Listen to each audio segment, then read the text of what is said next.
Hello दोस्तों, मैं Naresh sir. कैसे हो आप सब लोग? आई होप कि बहुत अच्छे होंगे और आपकी पढ़ाई भी अच्छी चल रही होगी। आपने जो पिछले वाला जो वीडियो है उसको आप लोगों ने सबने बहुत ही अच्छा लाइक किया है। सो मैं अभी दूसरा वीडियो लेके आया हूँ आपके सामने। जो राजस्थान की जो प्रथाएं हैं उसके बारे में हमारा आज जो सेकंड वीडियो है वो चलेगा। इसमें सबसे पहले हम पढ़ेंगे जो सती प्रथा है उसके बारे में पढ़ेंगे। तो ये सती प्रथा क्या होती है इसके बारे में मैं थोड़ा आपको बताता हूँ। जो सती प्रथा होती है उसके बारे में कहा जाता है, लगभग आपको भी इतना पता है कि सती प्रथा होती क्या थी पहले। ये प्राचीन काल में की एक प्रथा है, बुरी प्रथा माना जाता है। वैसे देखा जाए तो उस टाइम तो अच्छी थी, लेकिन आज की टाइम से आज के नज़रिए से देखते हैं तो उस टाइम ये अच्छी प्रथा नहीं थी। ठीक है। ये क्या होता है कि जब किसी महिला का पति खत्म हो जाता है, उसकी मृत्यु हो जाती है, तो उस मृत्यु के बाद में जो उसको चिता दी जाती है उसके ऊपर उसको बिठा दिया जाता है। या तो वो खुद स्वयं की इच्छा से बैठ जाए, यदि वो खुद नहीं बैठती है तो उसे जबरदस्त तरीके से उसके ऊपर बिठा दिया जाता था। इस प्रकार से ये सती प्रथा चल चल रही थी। अब जो सती प्रथा है इसके कई उपनाम भी हैं। जैसे इसको कई नामों से भी जाना जाता है। सहगमन के नाम से भी जाना जाता है, सहमरण के नाम से भी जाना जाता है, अन्वारोहण के नाम से भी जाना जाता है। इस प्रकार से इनको तीन नामों से जाना जाता है। अब बात यह आती है कि जो सती प्रथा है, चलो बहुत बढ़िया बात है, सती प्रथा चल रही थी, लेकिन इसकी जानकारी के स्रोत भी तो कुछ होंगे। ये कहाँ से मिली है, कहाँ से प्राप्त हुई है? तो सबसे पहले चलो हम इसके बारे में जानकारी लेते हैं। जो जानकारी के स्रोत हैं, सबसे पहले ये कहाँ से मिले हैं? अर्थवेद से हमें मिले। दूसरा, ये महाभारत और रामायण से भी हमें इसके जो साक्ष्य हैं वो मिले हैं। तीसरा है, हमें ये एरण का जो अभिलेख है उससे भी ये जानकारी मिली है कि प्राचीन काल में क्या चलती थी, सती प्रथा चलती थी। ठीक है जी। अब ये सती प्रथा जो प्रथा है ये क्या है, ये मैंने आपको अभी बताया है कि यदि किसी महिला का पति खत्म हो जाता है तो उसकी चिता के साथ उसकी पत्नी को बिठा दिया जाता है। तो वही क्या थी, सती प्रथा थी। अब इसके बारे में एक जो राइटर है उन्होंने कहा है, स्टेब्रो के अनुसार एक बात कही गई है कि उत्तरी पश्चिमी सीमांत है उसकी जो कंठ जाति है, उन्होंने केवल एक ही जाति का नाम लिया है। कंठ जाति में सती प्रथा का क्या था, प्रचलन था। ये बात उन्होंने कही है। इसके बाद हम आगे की बात देखते हैं।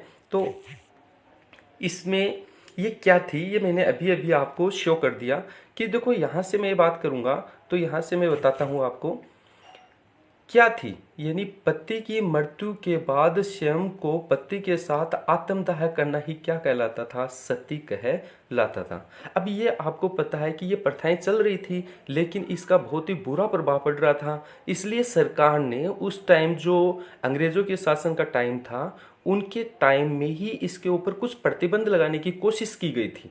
सबसे ज़्यादा ये किसके प्रयासों से काम हो रहे थे, ये जो भारत का जो एक व्यक्ति था, राजा मोहन राय, इसने इसके ऊपर सबसे ज्यादा काम किया। किसके ऊपर, सती प्रथा के ऊपर। अब उसने एक अधिनियम बनवाया। किससे बनवाया, विलियम बेटिंग से 1829 में एक अधिनियम बनवाया। ठीक है।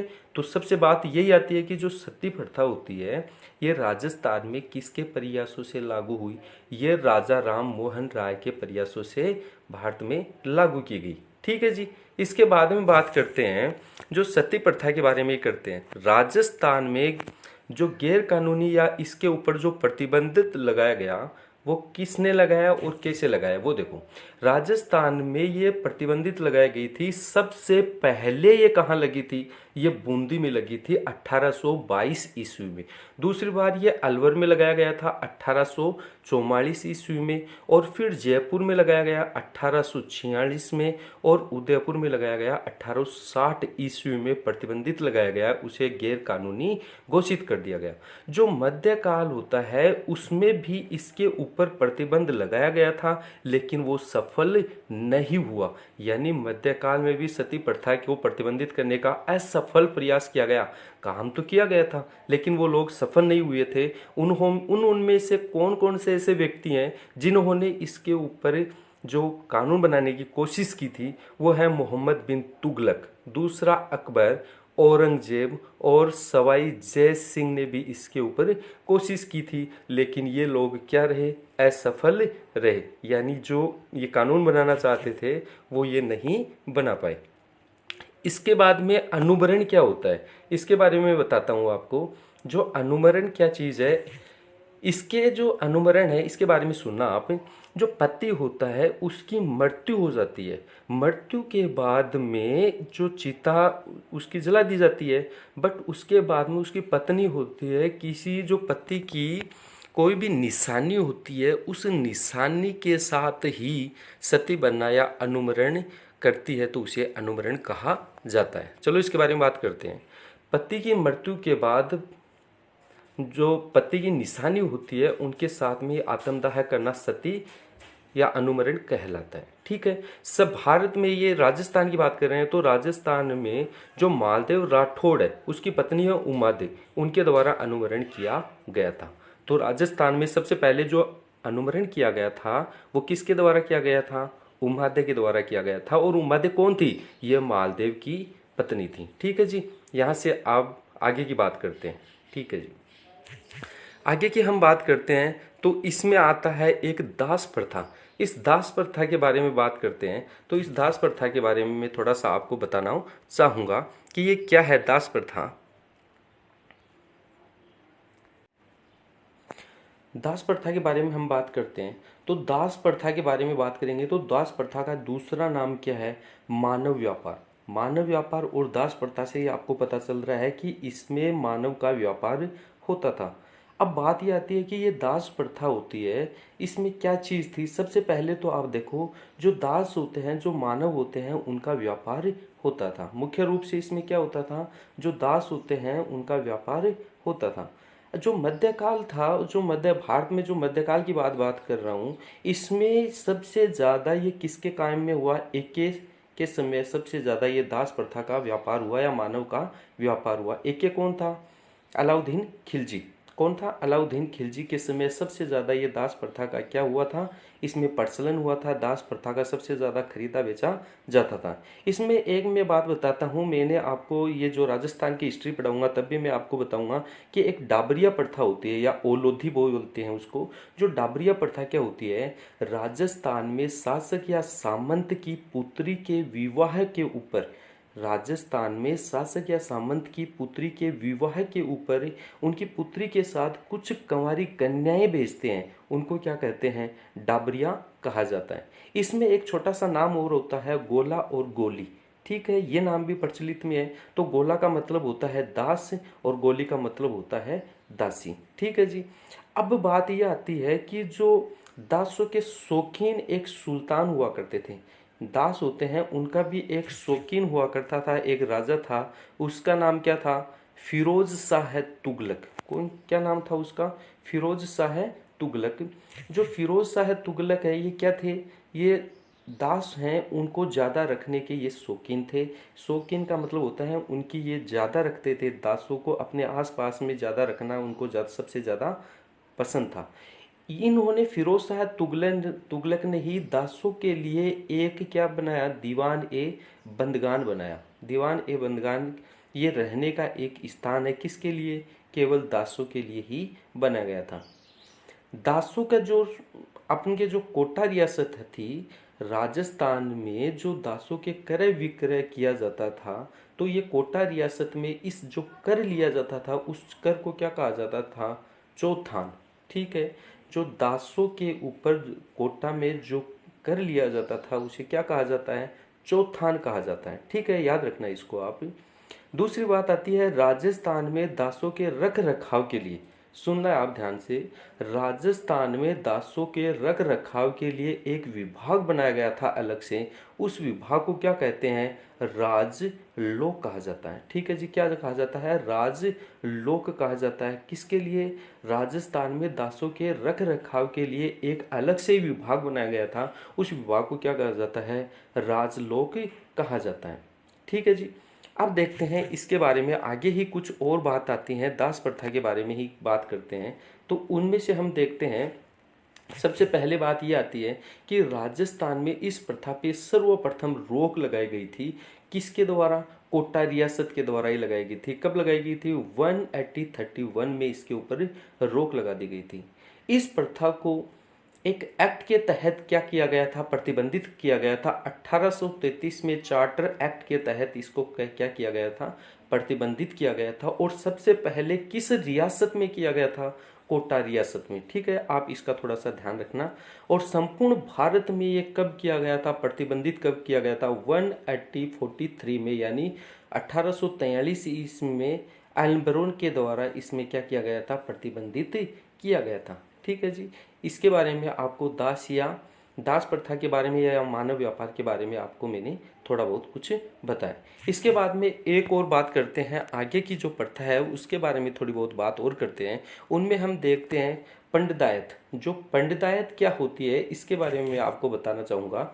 जो पंडितायत होती है इसके बारे में देखना, जब कोई राजा होता है उसकी शादी होती है, शादी के बाद में मैंने डावरिया प्रथा बताया है कि जो शासक या सामंत की पुत्रियों के साथ कुछ कुंवारी कन्याओं को भेजते हैं साथ में, उन्हें क्या कहा जाता है, डाबरिया। उसी के तौर पे बताता हूँ कि जब किसी राजा की शादी होती है उनके साथ, उनकी पत्नी के साथ कुछ दासियाँ आती हैं, उनमें से यदि उसका जो राजा होता है उस दासियों में से ही वह अपनी के लिए कोई उपपत्नी के रूप में स्वीकार कर लेता है, उसे क्या कहा जाता है, पंडितायत कहा जाता है। ठीक है जी, तो राजा द्वारा जब किसी दासी को अपनी उपपत्नी के रूप में स्वीकार कर लिया जाता है तो उसे ही पंडितायत कहा जाता है। आई क्या बात समझ में आपकी? चलो ठीक है, आगे की हम बात करते हैं तो उसमें से और देखते हैं। तो वेकुठी, ये प्रथा क्या है, ये मृतक को जो सम्मान दिया जाता है, सम्मान के साथ, इज्जत के साथ, ये कहाँ भेजा जाता है, शमशान में भेज दिया जाता है। शमशान पहुंचाने की जो प्रथा होती है उसे क्या कहता है, वेकुठी प्रथा कहा जाता है। एक और आती है बखेर या उछाल प्रथा। बखेर या उछाल प्रथा के बारे में आप सब लोग जानते हैं कि ये बखेर या उछाल प्रथा क्या है। जब हम छोटे बच्चे थे तो किसी की मृत्यु हो जाती थी तो हम देखते थे, और आज भी ये कम प्रचलन में है लेकिन पहले ये ज़्यादा था। हम देखते हैं कि किसी की मृत्यु होने के बाद में उसके ऊपर जो पैसे उछाले जाते हैं, जो सिक्के उछाले जाते हैं, उसे क्या कहा जाता है, बखेर या उछाल कहा जाता है। जैसे सब के ऊपर पैसे उछालने को ही क्या कहते हैं, बखेर कहते हैं जी। ठीक है, इसके बाद में हम बात करते हैं, और भी बात करते हैं इसमें, डंडोत। ये डंडोत क्या चीज़ होती है इसके बारे में मैं आपको बताना चाहूँगा। डंडोत भी आप सब लोग जानते होंगे कि डंडोत होता क्या चीज़ है।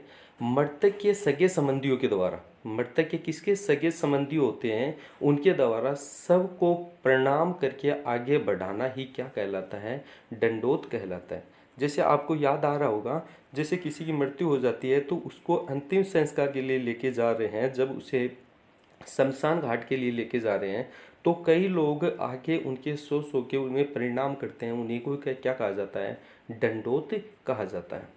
आघेटा या आघेरा, इसके बारे में सुनना। आघेटा या आघेरा क्या चीज़ है, आप यदि किसी मृत व्यक्ति के साथ यदि शमशान तक गए हो तो आपको ध्यान होगा, शमशान के पहले कोई चौराहा आता है, उसमें जो शव होता है उसको उतार दिया जाता है। उतारने के बाद में उसकी जो दिशा होती है उसको चेंज कर दिया जाता है, उसी को क्या कहते हैं, आघेटा या आघेरा। यानी सुनना आप, शमशान के पास चौराहे पर शव की दिशा को बदलना ही क्या कहलाता है, आघेटा कहलाता है। ठीक है जी, इसके बाद में आता है कांदिया। अब कई लोग इसे कांदिया बोलते हैं ना, इसके बारे में मैं बात करता हूँ आपसे। तो कांदिया होता है शव को जो कंधा देने वाले व्यक्ति होते हैं उन्हीं को क्या कहा जाता है, कांदिया कहा जाता है। ठीक है जी, इसके बारे में बात करते हैं। कांदिया, शव को कंधा देने वाले व्यक्ति को क्या कहा जाता है, कांदिया कहा जाता है। इसके बाद में एक और प्रथा आती है अंत्येष्टि या अंतिम यज्ञ। अंत्येष्टि या अंतिम यज्ञ, इसमें क्या होता है, इसमें जो किसी का ये जो पिताजी है या कोई दादाजी है वो ख़त्म होने के बाद में उनका जो उत्तराधिकारी होता है उस व्यक्ति के द्वारा उसके चारों ओर जो परिक्रमा की जाती है और उसे मुख अग्नि दिया जाता है, उसे क्या कहा जाता है, अंत्येष्टि या अंतिम यज्ञ। यानी सुनो आप, उत्तराधिकारी द्वारा सबके चारों ओर परिक्रमा करके मुख अग्नि देना ही क्या कहलाता है, अंत्येष्टि या अंतिम यज्ञ कहलाता है। अब देखो ये नाम तो बहुत ही अच्छा आया है और आप लोग बोलते रहते हो इसके बारे में, तो इसके बारे में देखो लापा। ये लापा क्या होता है, चिता को अग्नि देना ही क्या कहलाता है, लापा कहलाता है। ठीक है ना, आप बोलते भी होंगे कई बच्चे कि लापा लगा देंगे, तो ये लापा क्या होता है, चिता को अग्नि देना ही क्या कहलाता है, लापा कहलाता है। इसके बारे में हम आगे और बात करते हैं। तो इसमें कई छोटी छोटी बातें हैं, इसमें बात करेंगे। तो सबसे पहले अपन बात करते हैं भद्दर। तो ये क्या होता है? मृतक के सगे संबंधियों द्वारा बाल देना ही क्या कहलाता है? जैसे हम मुंडन करवाते हैं, बाल पूरे निकलवा लेते हैं, तो उसे क्या कहा जाता है? भद्दर या भद्र कहा जाता है। जब मृतक होता है, जब किसी के जो घर में कोई मृत्यु हो जाती है, तो उनके जो उत्तराधिकारी होते हैं, इनके सगे संबंधी होते हैं, वही बाल निकलवाते हैं, सभी थोड़ी निकलवाते हैं। तो उसे क्या कहा जाता है? अब इसके बाद में आता है कपाल खंड। ये कपाल खंड क्या होता है, इसके बारे में सुनो आप। जो कपाल खंड होता है, ये मृत व्यक्ति के कपाल को फोड़कर घी डाला जाता है, इसी प्रथा को कहा जाता है। अब आपको पता है, जब चिता दी जाती है तो ये खोपड़ी होती है हमारी, ये खोपड़ी बहुत ही मजबूत होती है, तो ये जलती भी नहीं है जब तक इसको फोड़ा नहीं जाता। तो आप कभी गए होंगे शमशान में, तो लगभग व्यक्तियों की क्या है, खोपड़ी को फोड़ दिया जाता है और उसमें घी डाल दिया जाता है। उसे क्या कहा जाता है? कपाल खंड कहा जाता है। ये इसलिए किया जाता है ताकि वो आसानी से क्या हो जाए, जल जाए। ठीक है जी। इसके बाद में हम बात करते हैं अगला, सात्रवाड़ा। ये क्या होता है? चिता के बाद मृतक के जो परिवार होते हैं, उनको सांत्वना देना ही क्या कहता है? सात्रवाड़ा कहलाता है। जैसे ही किसी, मान लो किसी परिवार में किसी की डेथ हो गई, अब डेथ होने के बाद में उन परिवार वालों में से हम उनको धैर्य बंधवाते हैं कि चलो जो हो गया वो हो गया, अब उसको तो कोई टालने वाला नहीं है। इस प्रकार से जो सांत्वना देते हैं, उन्हीं को क्या कहा जाता है? सात्रवाड़ा कहा जाता है। ठीक है जी। इसके बाद में हम बात करते हैं फूल पधराना। ये क्या है? जो मृतक की जो हड्डियां होती हैं, उनको जलधारा में प्रवाहित करना ही क्या कहलाता है? फूल पधराना कहलाता है। ठीक है। जैसे आप जानते होंगे, अपन के जो यहाँ पे जो प्रचलन है, जो 12 करते हैं या मौसर करते हैं, उसके बाद में 13वें दिन या 14वें दिन हम कहीं भी जो अपनी जो उनकी जो अंतिम जो हड्डियां होती हैं, उनको विसर्जन करके आते हैं। वही क्या कहलाते हैं? एक जलधारा में विसर्जन करना ही फूल पधराना कहलाता है। ठीक है जी। इसके बाद में हम बात करते हैं और भी इसके बारे में। तो वो क्या चीज़ है, देखना आप भी। इसके बाद में जो छोटी सी चीज़ है एक और आती है, उसके बारे में आप लोगों को सबको पता है, ध्यान है, और वो क्या चीज़ है वो मैं बताता हूँ आपको। इसमें आता है मौसर। इस मौसर को ही हम क्या कहते हैं? बारवा कह देते हैं, खर्च कह देते हैं, नुकमा कह देते हैं, या ओसर भी इसे कहा जाता है। यानी ये क्या चीज़ है? मृतक के 12वें दिन दिया जाने वाला जो भोज होता है, मृत्यु भोज होता है, उसे क्या कहा जाता है? मौसर या बारवा कहा जाता है। तो यहाँ तक कि आज ये जो हमारा वीडियो है यहीं पे समाप्त होता है। और जो राजस्थान की जितनी भी जो प्रथाएं हैं, उनके बारे में मैंने आपको पूरा डिटेल से बताया है। तो आप इसका 1 या 2 बार रिवीजन करेंगे तो आपको बहुत ही अच्छी तरीके से ये याद हो जाएंगे। और आप इस वीडियो को लाइक करो और शेयर करो साथ में। चलो, थैंक यू वेरी मच।